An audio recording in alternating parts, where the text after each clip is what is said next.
Bismillahirrahmanirrahim. Assalamualaikum warahmatullahi wabarakatuh.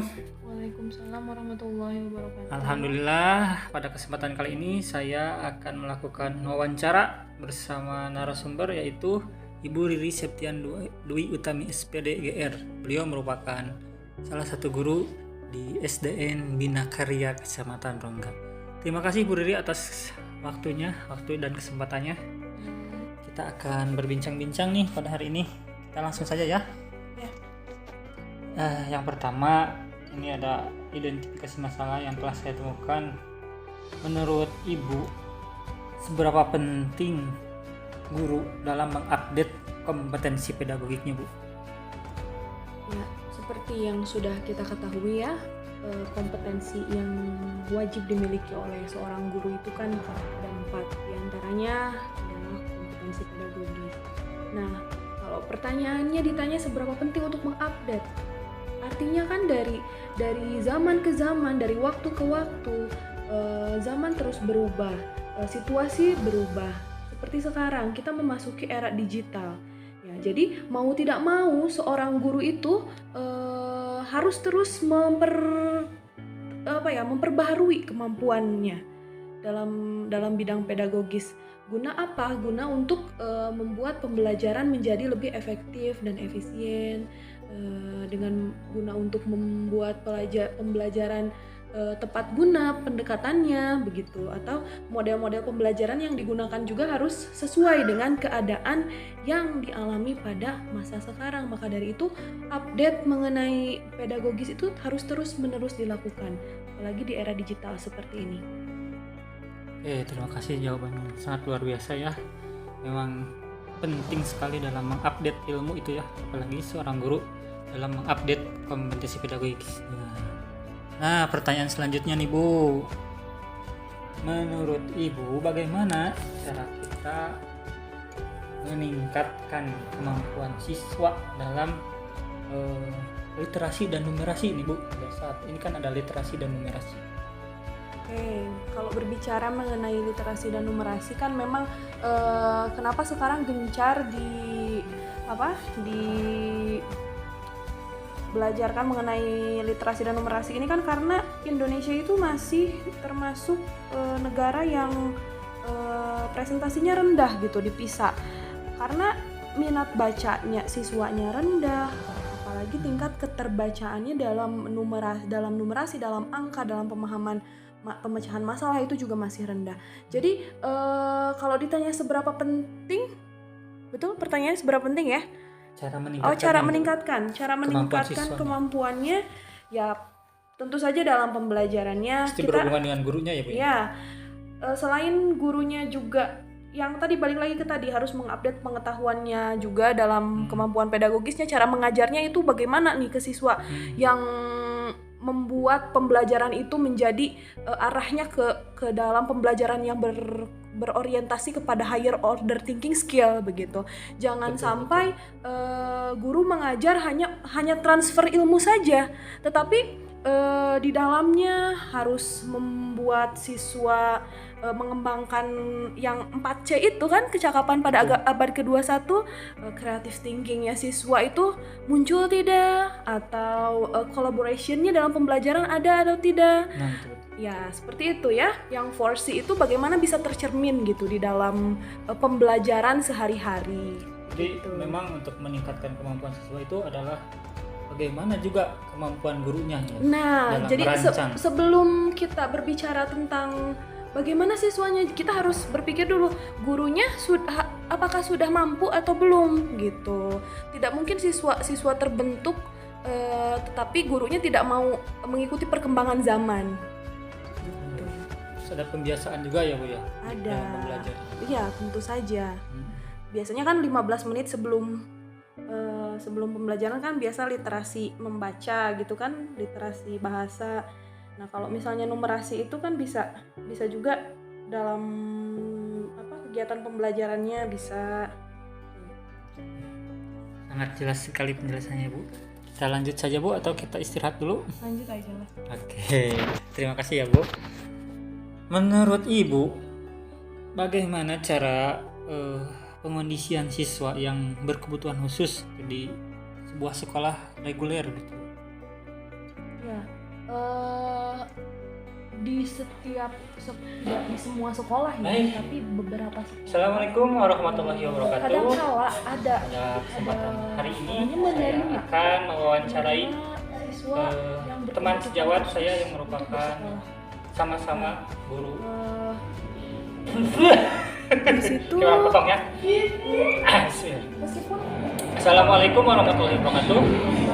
Pada kesempatan kali ini saya akan mewawancarai teman sejawat saya yang bernama Ibu Riri Septian Utami. ya. Bahkan tidak ada lah. tidak ada Bertempat tugas SDN Bina Karya Kecamatan Rongga. jangankan sekolah Beliau merupakan inklusi, begitu. guru kelas 5. Mau tidak mau kita sebagai Kita akan guru berbincang-bincang yang mengenai memanusiakan manusia identifikasi masalah yang harus telah saya tetap temukan. menerima Oke, bagaimanapun lanjut saja ke kondisi siswa pembahasan. tersebut, karena setiap siswa itu memiliki hak untuk mendapatkan pendidikan. Cara mengkondisikannya, Bu? Untuk cara mengkondisikannya, memang ini benar-benar harus dilakukan oleh guru yang profesional, begitu ya Pak? Betul.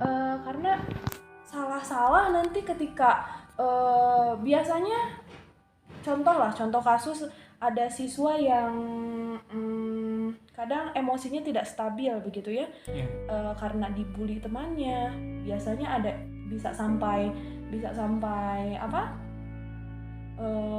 Marah-marah, mengamuk. Nah, kalau misalnya gurunya tidak bisa mengkondisikan, salah-salah nanti siswa tersebut sendiri yang bisa menjadi korban begitu ya, kalau misalnya tidak tepat pengkondisiannya. Maka dari itu cara mengkondisikannya ya memang kita sebagai guru harus meningkatkan pengetahuan kita di dalam bidang inklusi tersebut. Kan di SIM PKB itu saya ingat ada seri belajar. Nah, seri belajar inklusi.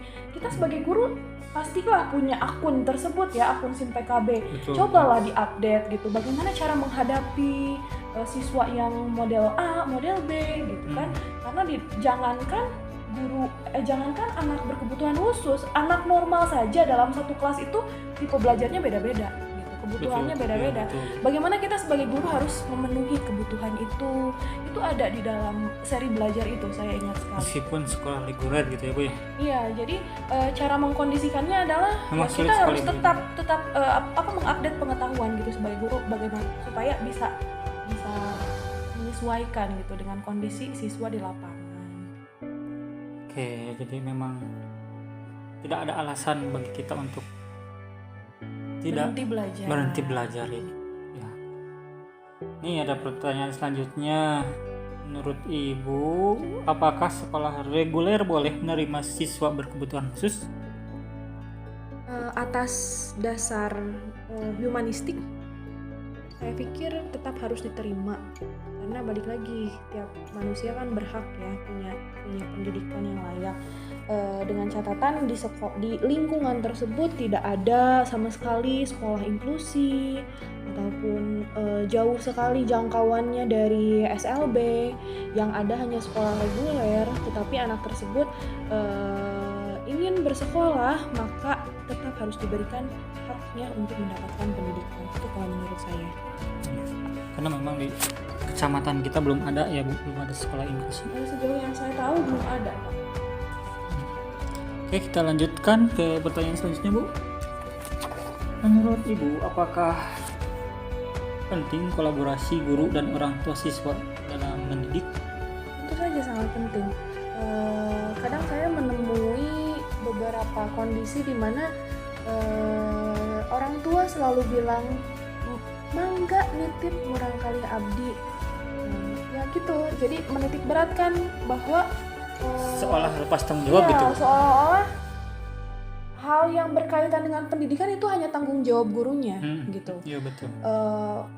Tentang belajar anak, tentang minat belajar anak, tentang kesukaannya anak gitu, itu hanya diperhatikan oleh gurunya tetapi tidak di rumah. Padahal kan kolaborasi itu sangat penting bagi orang tua dan siswa guna untuk kenali ini anak saya ini minat belajarnya di mana, harus memperdalam apa, harus kurangnya di mana begitu, apa yang harus ditingkatkan, itu kan sangat penting kalau misalnya ingin anaknya lebih berkembang lagi begitu. Bagus ya. Lanjut aja Bu ya, karena waktu juga. Apa manfaat yang didapatkan bagi seorang pendidik dari kolaborasi antara guru dan orang tua siswa itu Bu?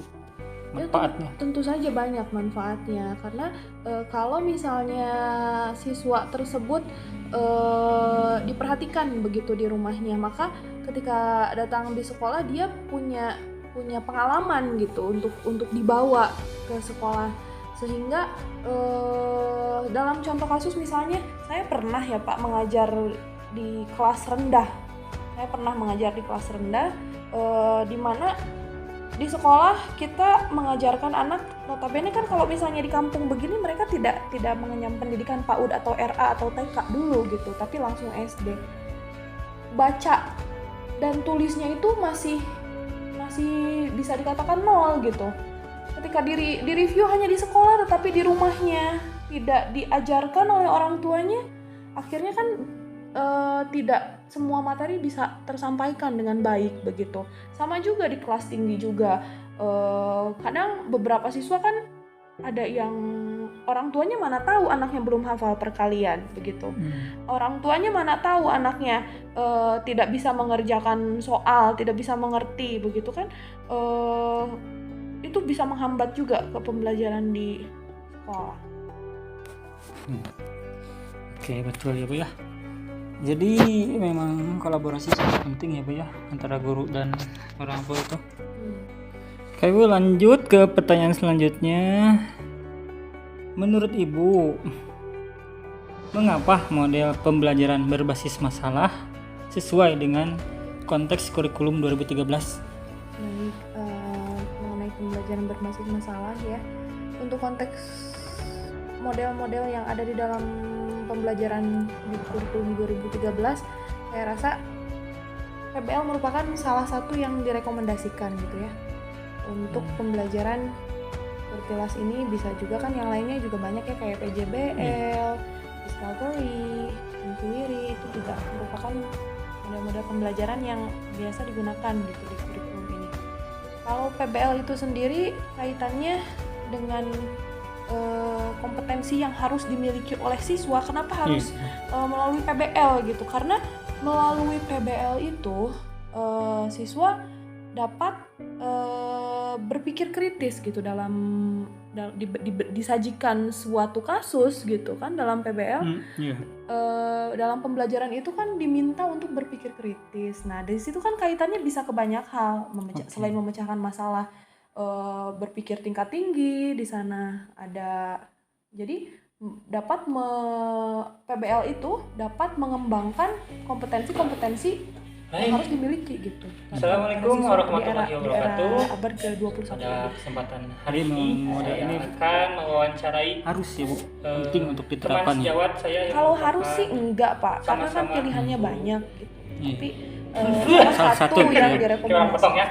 Nah, jadi ini berkaitan dengan pertanyaannya. Assalamualaikum warahmatullahi wabarakatuh. Apakah pada kesempatan kali ini saya akan mewawancarai teman sejawat saya yang bernama Ibu Riri Septian Dewi Utami. Penting Pak.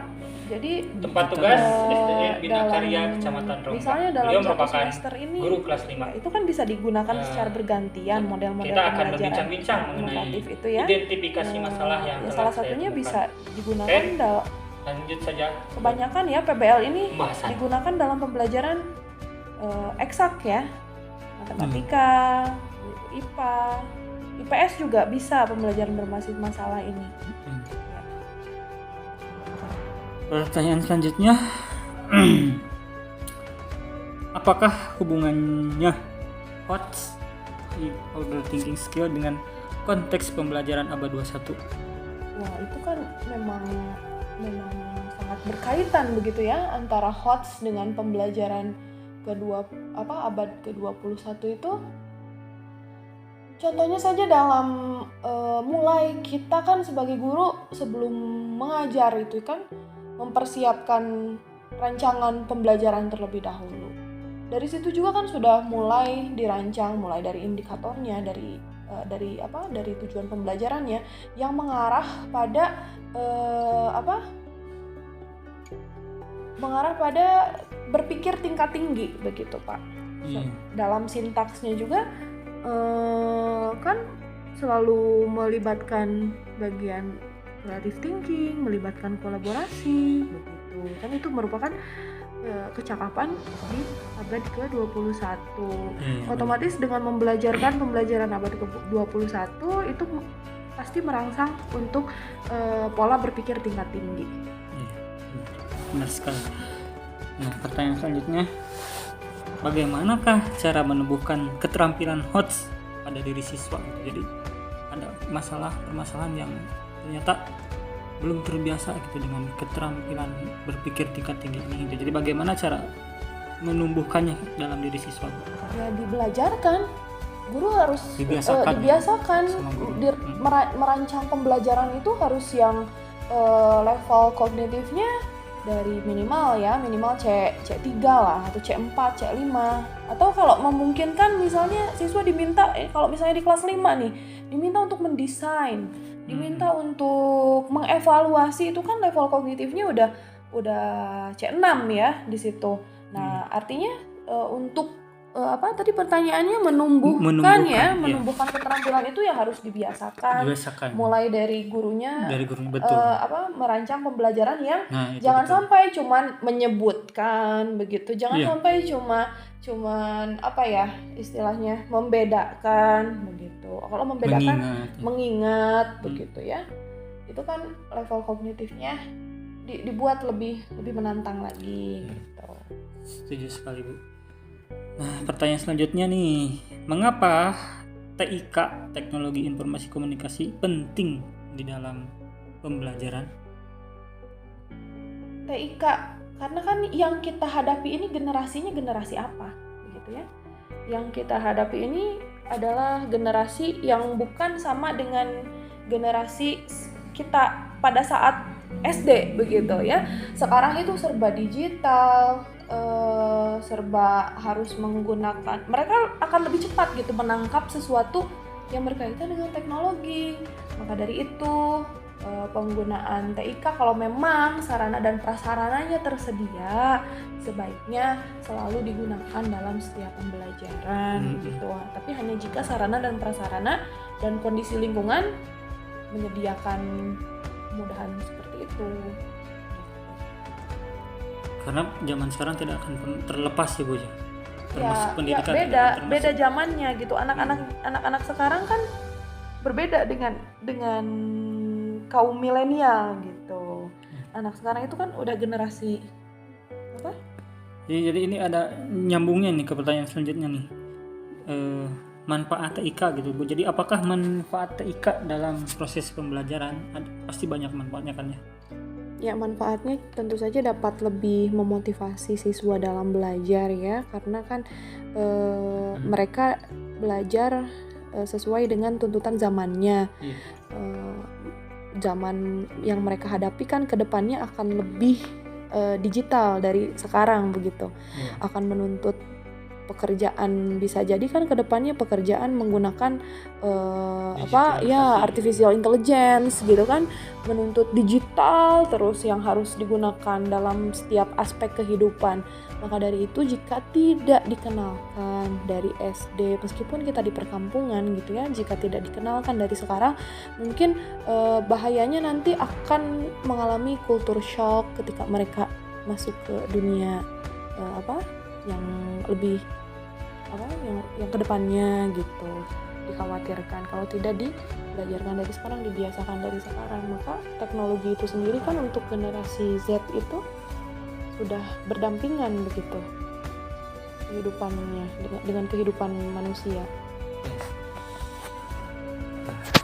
Luar biasa sekali ini penjelasan dari narasumber saya ini, Ibu Riri Septian Dwi Utami.